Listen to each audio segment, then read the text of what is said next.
I know that the last thing that I said was the next time you saw me and this truck that I'd be at the track ready to run it with the nitrous and see what it would really do. And you're probably wondering that me standing here instead and talking about it on the trailer, that I may have broke it or something like that. But not exactly, but I'll get into that in just a minute.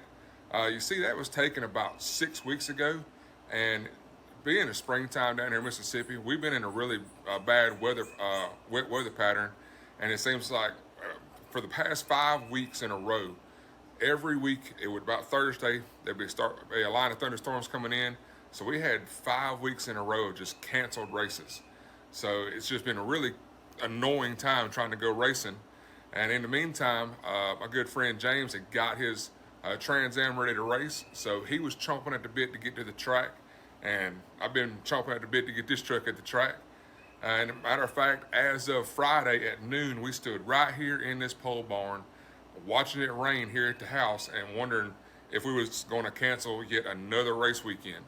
But we was talking to the track folks, and the track is southeast of here, just a little ways. It's about 2 hours southeast of us, mostly east. And the weather pattern was the rain was kind of skirting just northeast of them, but we were right in it. So we decided we was planning on racing for the whole weekend. So we loaded up. I borrowed my dad's really nice RV, and we loaded my truck up, hauled it behind the RV, and had his Trans Am. And we both hightailed it eastbound over to the track.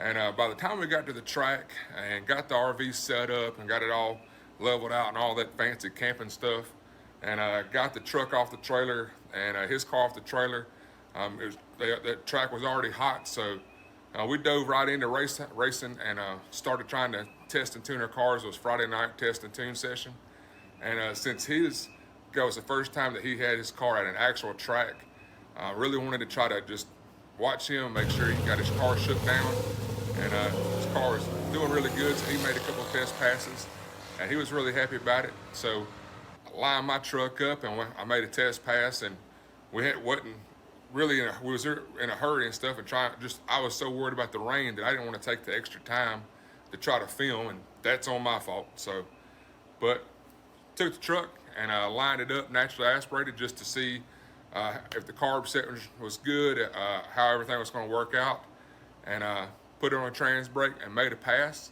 and truck felt great, and I watched my air fuel gauge the whole way down the track, and it looked great.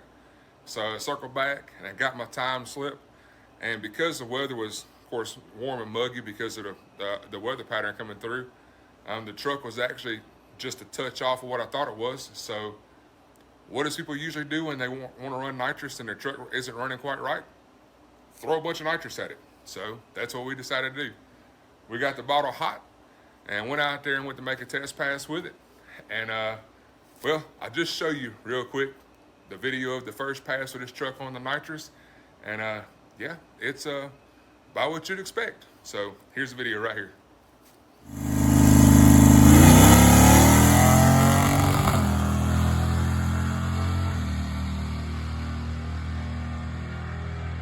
Yeah, so that's not exactly what you want to do to a motor on nitrous, especially a cast bottom end. What had happened was after the dyno session and stuff, I saw where the RPM, the horsepower peak was and how the RPM fell off. I moved my RPM rev limiter down. I moved it down to I think it was 6,200 RPMs, but I didn't move my shift light because I hadn't got inside the truck. And so many weeks later, I forgot about it, and my shift light was set at 5,900 RPMs. So when I let go of the button and that truck took off, flying out of there, by the time I saw the light come on, it already nosed over and started popping through the exhaust and scared the crap out of me. I snatched second, went down there and did it again going into third, and didn't hurt the motor.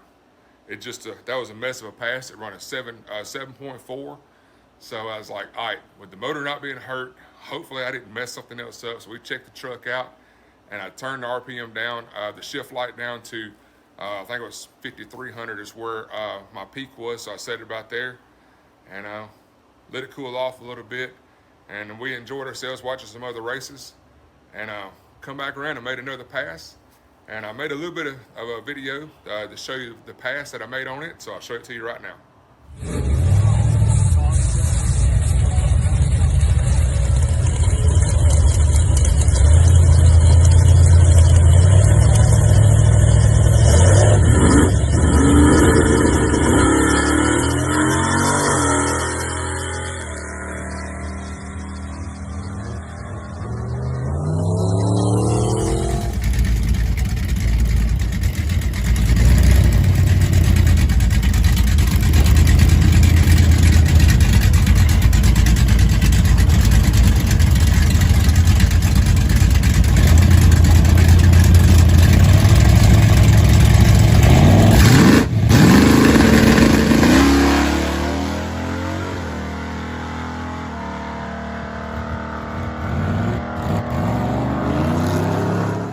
All right, yep. So this old beater with the big block pulled the left front tire off the ground, and it ran a 7.26 in an 1/8 mile run at 4,000 pounds. And that was with a 100 shot of nitrous. And as it was on the dyno, that was about 400 horsepower on that old beater. So I was really excited about that. The truck run good and everything, and come around and we all cheered and was excited about, you know, running a 7.2, and we was going to make another pass to try to back it up to make sure that wasn't a fluke. And James wanted to run his car again, so he was in the middle of tinkering with his car, and I was letting mine cool down some. And somebody had a really beautiful Monte Carlo that they just got done, and they were doing a shakedown run. And while we were in the middle of doing that, they yard sailed that car down the track and took out part of the guardrail, messed the front of the car up. So yeah, that ended our night. I made 3 passes, 1 natural aspirated, and that mess of a pass that scared me with the trying to backfire the carburetor with a nitrous on a cast bottom end, which is, again, you should never do that because cast parts, they like to explode when you shock load them like that.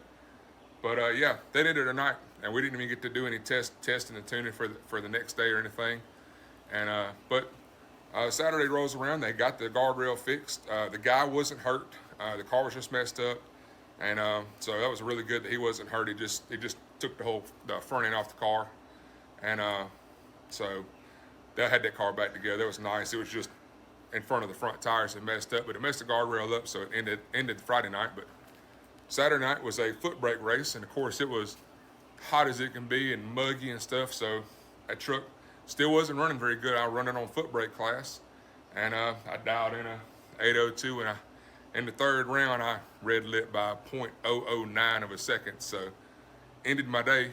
And so as we were thinking, well, that's kind of end of an early afternoon, and because of all the weather, a lot of people didn't show up, so the race was over kind of early.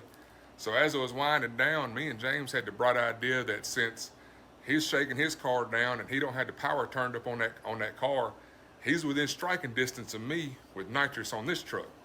I said, man, we were at a grudge race while your car is at that power level. Maybe we can have a pretty fun race and stuff because we're really close on our time slips. So we went and talked to the track folks, and they were like, yeah, when the race is over, we can do that. So after all the finals was over with, we pulled my truck and his car up there, and we talked for a little bit and went lined up. Of course, the track wasn't prepped very well at that point. It hadn't re-prepped it or redone it because it was the end of the race. So we lined up, and I've been kind of getting in James's head, but he knows that I'm pretty good on a light. So he said, I'm just going to chop the tree down because I'm not going to let you get in front of me. I said, all right, whatever, we're going to try. So got my bottle hot, we lined up, and whoever took the video, the guy that took the video from looking, he cut the video off, but I'll show you the video right here.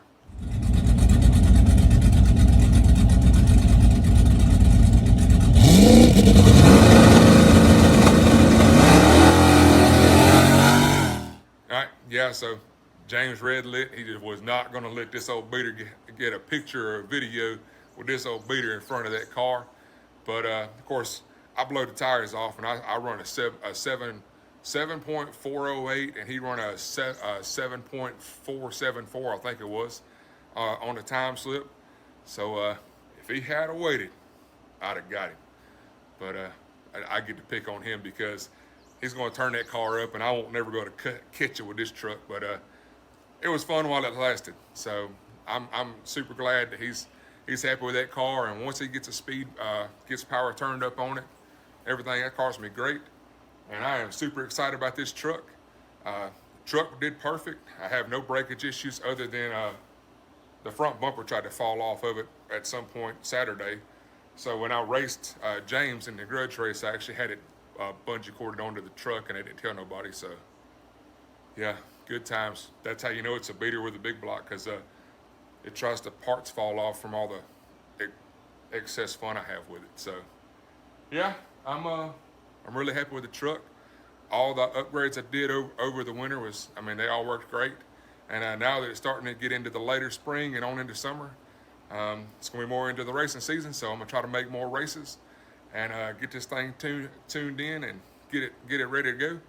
So I'm really excited about that. And I can't wait to see what the rest of the season holds. And who knows, maybe we got plans to try to go to another track, which is a quarter-mile track. So who knows, maybe I can actually pull off a low 11-second pass in this truck, because a 726 translates through all that math into about an 11:30 quarter mile. Who knows if this old brick can do that going down the track. Or at the end of the season, maybe I might try and put the party jets in the nitrous and see if I can make this old thing run a 6. I don't know. We'll find out. And if I do, you can find out and see it right here on Alley Cat Customs.